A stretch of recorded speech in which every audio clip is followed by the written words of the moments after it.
तो आज की कक्षा में हम लोग चर्चा करने वाले हैं उप सहसंयोजन यौगिकों में समावयवता। ठीक है, ये हमारा आज का टॉपिक रहने वाला है। तो चलो पेन पेपर उठाओ, फटाफट आप लोग भी हेडिंग लगाओ। उप सहसंयोजन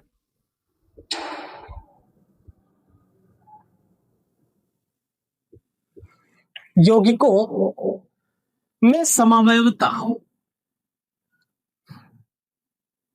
यौगिकों में समावयवता की चर्चा हम करने वाले हैं। ठीक है, देखो समावयवता सामान्यतः होता क्या है। अगर हम समावयवता की बात करते हैं तो ये होता है हमारे पास कि अगर कोई भी दो यौगिक हैं जिनका अणुसूत्र समान है, जिनका अणुसूत्र तो समान होता है पर संरचना सूत्र भिन्न भिन्न होता है, उन्हें हम लोग समावयवता कहते हैं, है ना। ये हमने बात की थी। जैसे अगर समावयवता के एक एग्जांपल हम लेते हैं तो एक सबसे बेहतरीन एग्जांपल आपने मान लो ले लिया, ठीक है ना, C4H10 ले लिया। एक एग्जांपल लेते हैं समावयवता की। अभी पेन पेपर रोक दो, समावयवता समझ लेते हैं। तो अगर मैं यहाँ पे बात करूं तो आपने कहा एक ये कंपाउंड मिलेगा हमें, सही बात है, इसके साथ 2 हाइड्रोजन, इसके साथ में 2 हाइड्रोजन। देखो 4 कार्बन है, 3 2 5 2 7 3 10 हाइड्रोजन हो गए। दूसरा हमने तुमसे कहा एक काम करो, ये ले लो CH3 CH3 और इधर एक CH3 लगा दिया। तो 2 ही कंपाउंड आपके पास है। यहाँ पे 1 2 3 4 कार्बन, 3 3 6 3 9 1 10 हाइड्रोजन। दोनों का नाम बदल गया। ये क्या है भैया, नॉर्मली 1 2 3 4, तो आप इसको बोलोगे नॉर्मल ब्यूटेन। सीधी कार्बन श्रृंखला है ना, इसका नाम क्या बोलते हैं, सीधा नॉर्मल ब्यूटेन बोलेंगे। और इसकी अगर आप बात करोगे तो 1 2 3, तो 2 नंबर पर मेथिल लगा हुआ, तो क्या बोलोगे आप इसे, 2 मेथिल प्रोपेन। तो देखो इन दोनों का आयुपेसी नाम बदल गया ना। यही बात तो हमने आपसे कही थी कि भैया अगर 2 ऐसे यौगिक हैं जिनका अणुसूत्र समान है पर इनका संरचना सूत्र और आयुपेसी नाम अलग अलग है, तो इन यौगिकों को हम समावयवी कहते हैं और यह पूरी घटना हमारी समावयवता कहलाती। यही बात थी। तो अब हम जब बात करते हैं किसमें, उप सहसंयोजन यौगिकों में, तो उप सहसंयोजन यौगिकों में हमें 2 प्रकार की समावयवता देखने को मिलती है। पहली समावयवता हमारे पास में होती है जो कि संरचनात्मक, एक समावयवता हमारे पास थी, है ना, संरचनात्मक थी, और दूसरी हमारे पास में थी त्रिविम समावयवता जिसे हम लोग बोलते हैं। तो 2 समावयवता की बात हमने आपसे की थी, त्रिविम समावयवता और संरचनात्मक समावयवता। त्रिविम में भी हमने 2 बात की थी, एक ज्यामितीय और एक ध्रुवण समावयवता या प्रकाशक ऑप्टिकल आपका आइसोमेरिज्म। ठीक, तो पहले आज हम फर्स्ट मुद्दे की चर्चा करने वाले हैं। तो चलो आप लोग फर्स्ट हेडिंग डालो, कौन से वाले भैया, संरचनात्मक त्रिविम समावयवता। और त्रिविम समावयवता में भी हम जो केस अध्ययन करने वाले हैं, पहला केस वो हमारा कौन सा होता है सर, वो हमारा होता है कौन सा वाला है, चलो ज्यामितीय समावयवता ले, ज्योमेट्रिकल ज्यामितीय समावयवता।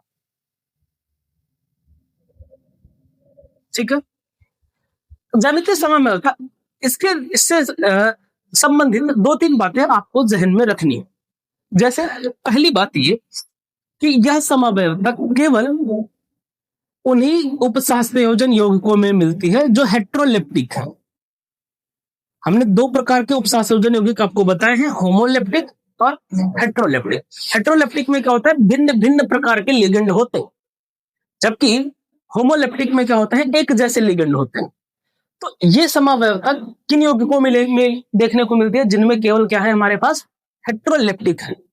तो आपको ये समावयवता देखने को मिलती है, पहली बात।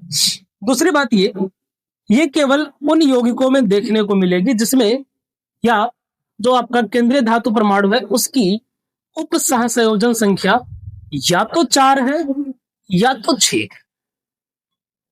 2 कंडीशन दिमाग में रखनी है।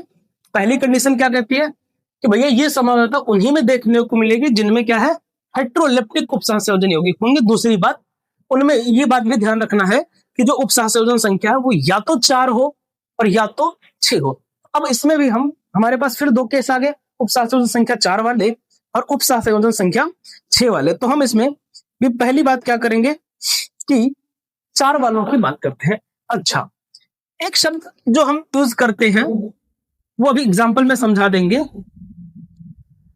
एक आता है समपक्ष विपक्ष समावयवता, भी इसको कहते हैं। एक इसका अन्य नाम भी क्या है तुम्हारे पास, समपक्ष विपक्ष समावयवता। ठीक है, सिस ट्रांस। समपक्ष के लिए हम लोग वर्ड यूज करते हैं सिस और विपक्ष के लिए यूज करते हैं ट्रांस। ठीक है ना, सिस। ओके, चलो हम 4 वालों की देखते हैं। हमारा जो नेक्स्ट आज का टॉपिक हम देखने वाले हैं उपसहसंयोजन संख्या 4 वालों में। किसमें देखेंगे भैया, उनकी बात करेंगे जिनमें उपसहसंयोजन संख्या 4 है।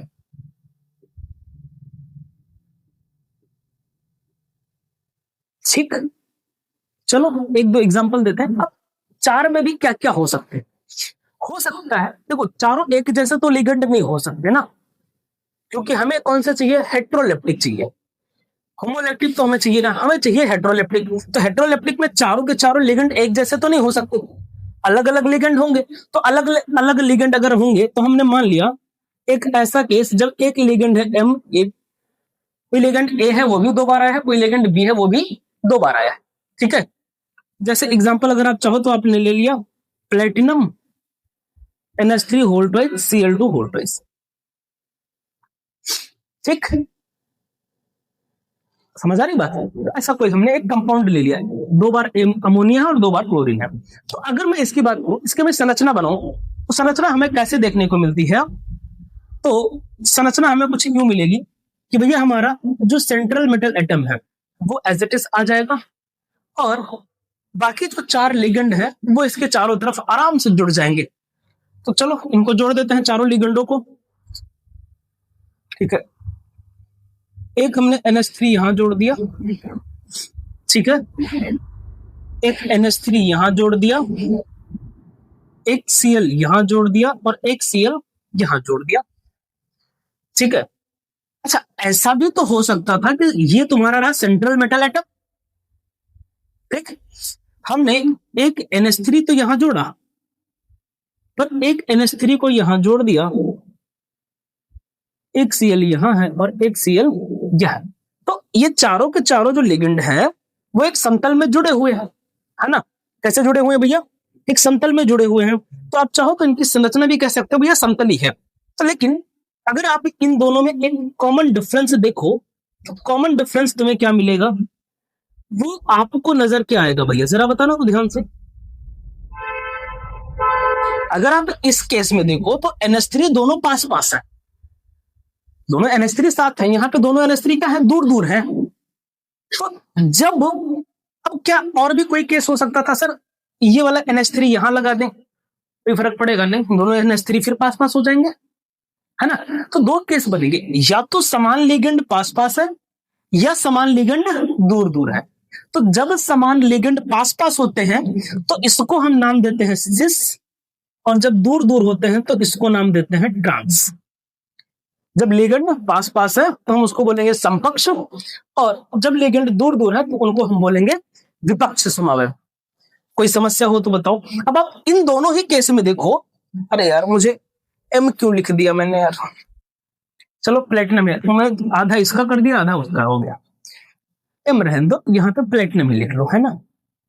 कम से कम एक ही तो कंपाउंड हो जाएगा, उससे कोई दिक्कत नहीं है। ठीक है, कोई समस्या कहाँ पे, अरे यार फिर से ही अमी लिखा है, हद हो गई यार, प्लेटिनम लिखना है। ठीक है, समझ आया कि नहीं, कोई दिक्कत अवस्थी जी। तो ये हमारे पास में हो गया समपक्ष और ये हो गया तुम्हारा विपक्ष। नाम लिखना है तो आप नाम चाहो तो लिख लो, इसका नाम क्या लिखोगे, पहले तो ऑक्सीडेशन नंबर निकालोगे। वैसे ऑक्सीडेशन नंबर क्लियरली दिख रहा है भैया, 2 आएगा प्लस का 2। ठीक है, कैसे, इसका 0, एक क्लोरीन का -1, 2 क्लोरीन का मिलकर -2 हो गया, तो ये x - 2 बराबर 0, तो x बराबर 2 आ जाएगा, है ना। तो क्या नाम लिखोगे, diamine dichlorido platinum second, दे लिखोगे। तो आप चाहो तो इसके आगे उसका नाम लिख लो, बट मैं यहाँ पे सिर्फ मैं ये बता रहा हूं, ये हमारा सिस है और ये हमारा ट्रांस। ठीक, ऐसे ही आपको देखने को मिलेगा क्या। नेक्स्ट अगर मैं एग्जांपल ले लेता हूं, मैंने मान लिया कि नेक्स्ट वाला जो एग्जाम्पल है, सेकंड एग्जाम्पल देखो, सेकंड एग्जाम्पल ये भी तो हो सकता था, इसके और भी एग्जाम्पल की जरूरत है, समझ गए। अब चाहो तो यहाँ पर देखो ए बी बी, अब ए और बी कुछ भी हो सकते हैं, समझ रहे हो बात को। यहाँ पे NH3 है लगा है, Cl2 लगा हुआ है, ठीक है, कुछ भी हो सकता है। दूसरा केस ये हो सकता था कि भाई देखो आपका सेंट्रल मेटल एटम है, अब कोई एक 3 बार आ जाए और कोई एक ही बार आए, कोई 3 क्या हो जाए, एक बार आ जाए और कोई एक अणु एक ही बार आए, तो वो हमें देखने को मिल सकता है दूसरा टाइप का, ठीक। लेकिन ऐसा आएगा तो फिर इसमें हमें समपक्ष और विपक्ष देखने को नहीं मिलेगा, ऐसे यौगिकों में। रीजन क्या है, अच्छा इसको भी लास्ट में चर्चा करते हैं, पहले रुको। हमने ये कहा एम तो वही है, ए मान लेते हैं 2 है और 2 लिगेंड अलग आ गए। यहां पर क्या था, 2 बार बी आया था, 2 बार ए आया था। यहां पे हमने मान लिया ए तो 2 बार आया लेकिन बी 2 बार नहीं आया, बी के साथ एक कोई और आ गया। जैसे यहां पर देखो मैंने उनसे एक कंपाउंड ले लिया, एग्जाम्पल मैं यहाँ पे लिख दे रहा हूं, जैसे यही एग्जाम्पल ले लो, प्लेटिनम NH3 कितनी बार है, 2 बार, एक बार तुम्हारा Cl है और एक बार तुम्हारा Cn है, चलो कोई दिक्कत नहीं है, Cn साइनाइड है ना। यहाँ पर इसकी भी -1 टोटल होगी -2, x बराबर +2 आ जाएगी, है ना, कोई दिक्कत। नाम लिखना होगा तो आप क्या नाम लिखोगे, डाई एमिनो क्लोरिडो साइनो, एक ही है तो साइनो प्लेटिनम 2, ठीक, लिख लेते। इसका स्ट्रक्चर कैसे बनेगा जरा देखो, तो यहां तुम्हारा आ गया प्लेटिनम पीटी और इस वाले केस के लिए भी यहां प्लेटिनम, है ना।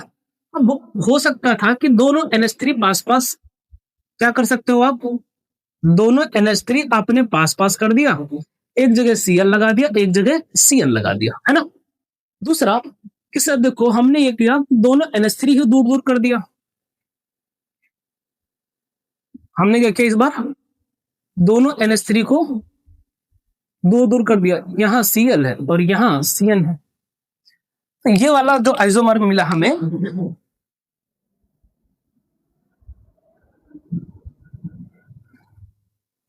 यहां दोनों में आपको ये क्लियरली दिख रहा है सर, इन दोनों में नाम तो सेम है, सॉरी नाम नहीं, क्या बोलते हैं, अणुसूत्र इनका समान है। दोनों में क्या है भैया, दोनों ही केस में एक प्लेटिनम है, 2 NH3 है, एक Cl है और एक Cn है, दोनों ही कंडीशन में, है ना।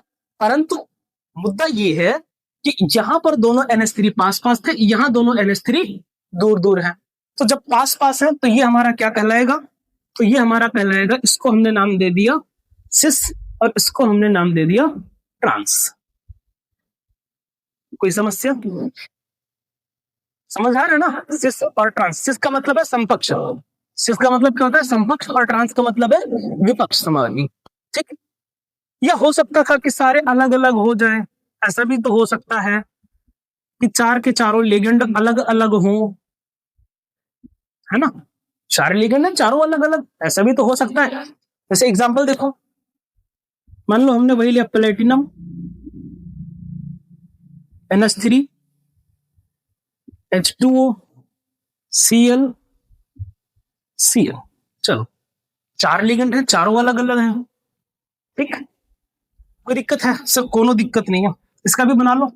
कैसे, देखो प्लेटिनम, लेकिन इसमें हमें समवयता देखने को नहीं मिलेगी, जब चारों ही अलग अलग होंगे तो कोई हमें इसमें विशेष समवयता देखने को, मान लो यहाँ NH3 लगा दिया, यहाँ H2O लगा दिया, यहाँ Cl लगा दिया, यहाँ Cn लगा दिया, कौन सी समवयता, किसको कहां पे समान और कहां पे अलग अलग आएगा, संभावना ही नहीं है ना, क्या कोई संभावना है।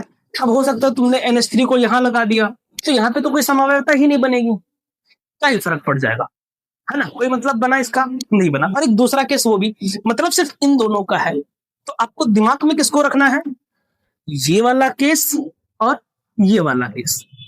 अच्छा एक केस और हो सकता है, ठीक है ना, बट उसकी चर्चा हम अभी नहीं करेंगे।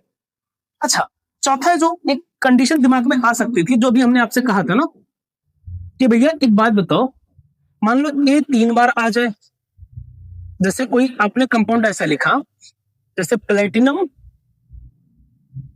NH3 तुम्हारा 3 बार आ गया और यहां पर मान लो H2O आ गया, ये कोई कंपाउंड ले लिया, तो क्या बनेगा, अगर मैं इसमें बनाने चाहूं तो मैंने यहाँ पे मान लो लिखा प्लेटिनम, 3 जगह पे NH3,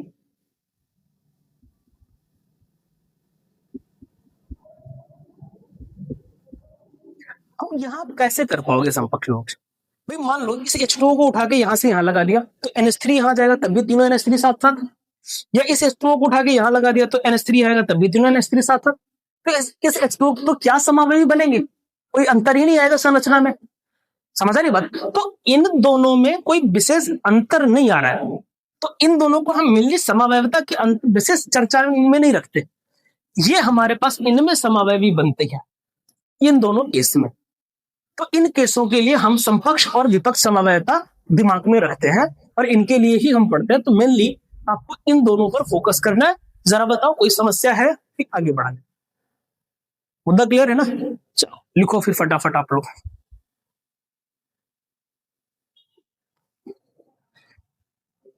चलो उप सहसंयोजन संख्या 6 वाले में हम देखते हैं, ठीक है? थोड़ा सा और बड़ा लिखते हैं तो ज्यादा बढ़िया रहेगा, पर फिलहाल ये तो उप सहसंयोजन संख्या 6 वाला लिखा हुआ है। चलो इसका पहला बात इसकी देखते हैं।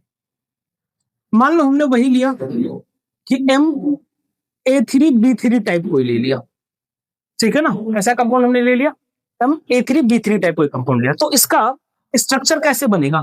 मान लो ये तुम्हारा सेंट्रल मेटल एटम हुआ और इसका अरेंजमेंट ऐसे होगा कुछ, देखो ए ए ए, तीनों ए हो गया, फिर यहां पर भी, और बाकी जो दोनों बी बचे हैं ना वो इधर होंगे, एक बी यहां एक बी यहां। मतलब समझने की कोशिश करो, हाँ क्या मतलब ये कि जैसे हमने क्या किया, ये हमारा पास कॉर्नर है, सेंटर में आपने सेंट्रल मेटल एटम रखा, 4 यहां रखे, एक उठा के ये ऊपर रखा है और एक उठा के ये नीचे रखा हुआ है। अगर मैं इसका त्रिविम स्ट्रक्चर बनाना चाहूं तो हम इसका ऐसा बना के दे सकते हैं, देखो कि भैया देखो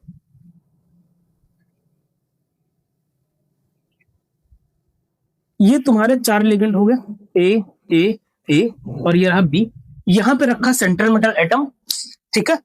और यहां से ये हमने ऊपर ले लिया, एक यहां पे उठा करके रख दिया है, ठीक है ना? थोड़ा सा एंगल पे रखेंगे तो ज्यादा बढ़िया समझ आएगा। एक हमने यहां पे उठा के ऊपर रखा है और एक उठा करके हमने नीचे रख दिया B1, ठीक है? ये सेंट्रल मेटल एटम है और एक B वाला यहां रखा हो। अगर मैं तुमसे कहूं इन सबको मिलाओ, थोड़ा सा इनकी स्ट्रक्चर इनका देखो कैसा बनेगा, तो देखो जरा, एक ये मिलाया, एक इनको ले लिया,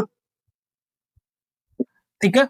एक इनको ले लिया और एक इसको भी मिलाया, ऐसे सेम यहां नीचे वाले को मिला दो सबसे,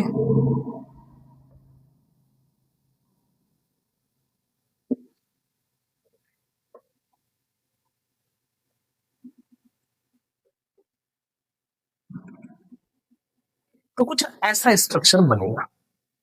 एक प्लेन पे ये रखा है, एक ऊपर, एक इधर इसके साथ, एक इसके साथ, एक इसके साथ, 8 4 फेस ऊपर, ऐसे एक इधर एक इधर एक इधर और एक इधर, 4 इसके साथ, तो टोटल 8 बन जाएंगे, है ना?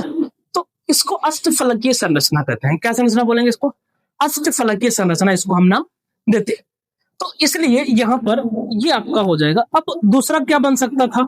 एक तो ये बन गया। अब मैं ये पूरा बना के नहीं दिखा रहा हूं यहाँ पे ज्यादा घोंच पीस करके कि इन सबको मिलाएं यहां से यहां से यहां से यहां से, तो ज्यादा आपके लिए थोड़ा सा वो हो जाएगा, क्या बोलते उसको, अरे वो घोंच पीस, है ना?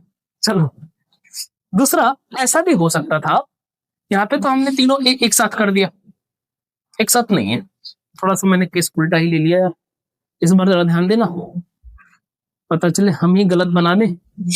यहाँ भी ए, यहाँ भी ए, यहाँ भी ए, यहाँ भी और यहाँ भी, ये वाले काम हो गए।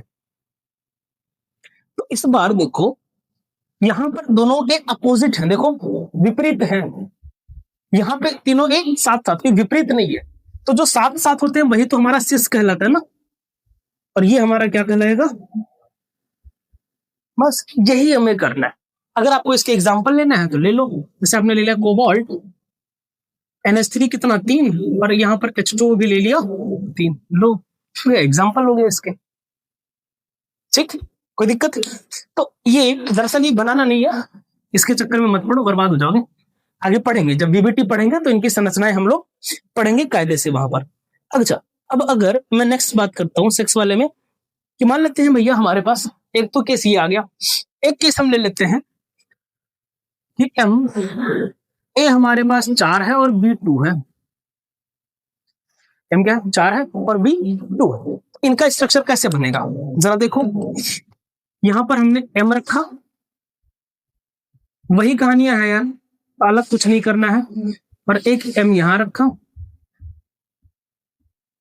ठीक, तो चलो ए 4 है, तो चारों ए को हमने यहाँ प्लेन में रख दिया है। ठीक है, चारों ए को हमने यहाँ पे प्लेन में रखा और बी को दूर दूर रखा हुआ है आमने सामने, है ना, कुछ ऐसा। और या फिर दोनों बी को हमने एक साथ कर दिया और ए चारों इधर आ गए। तो यहां पर आप सिस और ट्रांस बता सकते हो क्या? ये हो जाएगा तुम्हारा सिस क्योंकि दोनों बी साथ साथ है, और ये तुम्हारा हो जाएगा ट्रांस क्योंकि दोनों बी क्या है? अलग अलग। बस यही करना है, सिस और ट्रांस बताना है समवेता में। कोई समस्या है क्या? ऐसा कोई भी लेकर मिल जाए। अब ऐसा भी हो सकता है, देखो एक एग्जांपल और देख लो कि एम ये 2 बार हो और बी भी 2 बार आए। ए का मतलब क्या हुआ? देखो उपसंहरण संख्या का मतलब क्या हुआ? ए आपने वो ले लिया, जैसे जो एथेन 1, 2 डाइईन वाला फंडा था जिसमें द्विदंतुर लिगेंड है डाइडेंटेट वाले। तो भैया अगर एक अणु 2 देगा तो 2 अणु मिलकर 4 दे देंगे ना, समझ गए? तो वो 4 दे देंगे, 2 ये दे देगा, 6 हो गए तुम्हारे पास। ठीक है, तो उपसंहरण संख्या तो हमें 6 ही चाहिए मेनली। तो यहाँ पर हम इनका ए का मतलब होता है कोई द्विदंतुर लिगेंड है, ये कोई क्या है? ठीक, इसका एग्जांपल देखो जरा, यहां पे हम बनाते रहे, जैसे एम ले लिया, ठीक है। अच्छा एक एग्जांपल ही ले लेते हैं, जैसे हमने यही लिया कोबाल्ट, कोबाल्ट के साथ ईएन हमने 2 ले लिया और H2O हमने भी 2 ले लिया। H2O भी कितना है? 2 है, और ईएन हमने 2 ले लिया। तो ईएन क्या करता है भाई? डाइडेंटेट है ना, तो ईएन क्या करेगा भैया? देखो हमने एक काम किया, एक ईएन को यहां पे रख दिया। अब ईएन क्या करेगा? क्या है भैया? द्विदंतुर है ना, तो ये 2 के साथ में जुड़ेगा। ये किसके साथ जुड़ेगा भैया? 2 के साथ जुड़ेगा ये, ठीक है ना। और इधर वाला भी ईएन 2 के साथ जुड़ गया। बाकी दोनों की जगह पर क्या लगा दिया? H2O। एक संरचना तो ये मिलेगी, है ना, समझ रहे पा रहे हो ना बात को? क्योंकि ये 2 जगह जुड़ेगा ना भैया, क्या है आपका? द्विदंतुर लिगेंड, 2 जगह जुड़ेगा ये, तो ये संरचना देगा। अच्छा दूसरा, अब एक ये तो हो गया, दूसरा कहां बना दे? नीचे है जो स्पेस, देखो जरा, इधर वाला बना है, तो इसका ये फर्स्ट हो गया, ये सेकंड है, यहां पर हमारा एम है। अब मान लो एक ईएन हमने यहां रख दिया, ये लोग दोनों इसके साथ बन गया। एक ईएन हमने यहां रख दिया, ये दोनों के साथ बन गया, ठीक है ना। यहां H2O लगा दिया, यहां पे H2O लगा दिया, समझ गए? कि यहां पर भी हमने दोनों जगह क्या किया है कि H2 दोनों जगह लगा दिया, ठीक है। काम करते हैं, इसको थोड़ा सा ऊपर ही बना लेते हैं। चलो अब तो दिख जाएगा ना, कोई दिक्कत नहीं है, तो बढ़िया दिखेगा। हाँ आ जाओ, देखो तो हमने क्या किया, ये ईएन यहाँ पर लगा दिया। अब देखो यहाँ पे दोनों H2O क्या है? दूर दूर है, तो ये वाला क्या बनेगा तुम्हारा? ट्रांस। और यहाँ पे दोनों पास पास है H2O, तो ये क्या बनेगा तुम्हारा? इतना ही काम करना है हमें, किसमें? हमारे उपसंयोजन वाले, या यूं कहें तो ज्यामितीय समावयवता में। कोई समस्या नहीं है ना? चले आप लोग आराम से इसको नोट डाउन करें। उम्मीद करते हैं भैया आप लोग को भी समझ में आया होगा, ठीक है। और अगर आपको वीडियो समझ में आ रहा है, कॉन्सेप्ट समझ आया, तो कमेंट में जरूर करके बताएंगे, है ना, कि भैया समझ में आ रहा है या क्या कमी है, वो भी आप कमेंट बॉक्स में लिख सकते हैं। और बाकी अगर आपको शॉर्ट नोट्स, पीडीएफ, वाईक्यू सॉल्यूशंस, इसके लिए आप डिस्क्रिप्शन में जाकर के टेलीग्राम ग्रुप ज्वाइन कर सकते हैं। Okay, thank you for